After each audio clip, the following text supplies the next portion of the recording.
സ്കൂളിൽ പഠിക്കുമ്പോൾ നമുക്കറിയാവുന്ന ശാസ്ത്രജ്ഞൻ എന്ന് പറയുന്നത് തോമസ് ആൽവ എഡിസണാണ്. പക്ഷെ ഒരു കുട്ടി ആദ്യം പരിചയപ്പെടുന്നത് എഡിസനായി. ലോകത്തെ ഏറ്റവും വലിയ സയന്റിസ്റ്റ് നമ്മൾ പക്ഷേ പഠിക്കുന്നത് എഡിസനായി. പക്ഷെ ഏറ്റവും കൂടുതൽ കണ്ടുപിടുത്തങ്ങൾ ഒരു നടത്തിയിട്ടുള്ളത്. +2 ലെവലിന് മുകളിലേക്ക് ഞാൻ തോമസ് ആൽവ എഡിസന്റെ പേര് കേട്ടിട്ടേ ഇല്ല. ഒരു പാഠപുസ്തകത്തിലും കേട്ടിട്ടില്ല.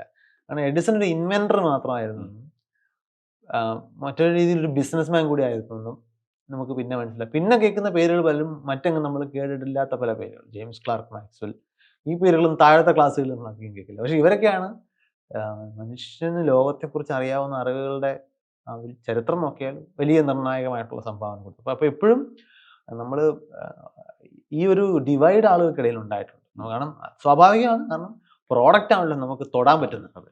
അറിവ് അത്ര എളുപ്പം ആക്സസിബിൾ അല്ല. പ്രോഡക്റ്റ് നമുക്കറിയാം, നമ്മുടെ കയ്യിലിരിക്കുകയാണ്, നമ്മൾ ഉപയോഗിക്കുകയാണ്. അപ്പോൾ ഇൻവെന്റേഴ്സിന് എപ്പോഴും പേര് കൂടുതൽ കിട്ടും. ഇപ്പോൾ ഇന്ത്യയിലെ ഏറ്റവും കൂടുതൽ പേർക്ക് അറിയാവുന്ന ശാസ്ത്രജ്ഞൻ ആരാന്ന് ചോദിച്ചാൽ APJ അബ്ദുൽ കലാമിന്റെ പേര് ആൾക്കാർ പറയും. അതിനേക്കാൾ കൂടുതൽ ശാസ്ത്ര സംഭാവനകൾ നൽകിയ ശാസ്ത്രജ്ഞർ ഇന്ത്യക്കാർ തന്നെ ഉണ്ട്. ഇന്ത്യക്കാർ പുറത്ത് വർക്ക് ചെയ്യുന്ന ആൾക്കാരുണ്ട്, ഇഷ്ടംപോലെ ആൾക്കാരുണ്ട്. പക്ഷെ അവരൊന്നും അത്രത്തോളം ഫേമസ് അല്ല.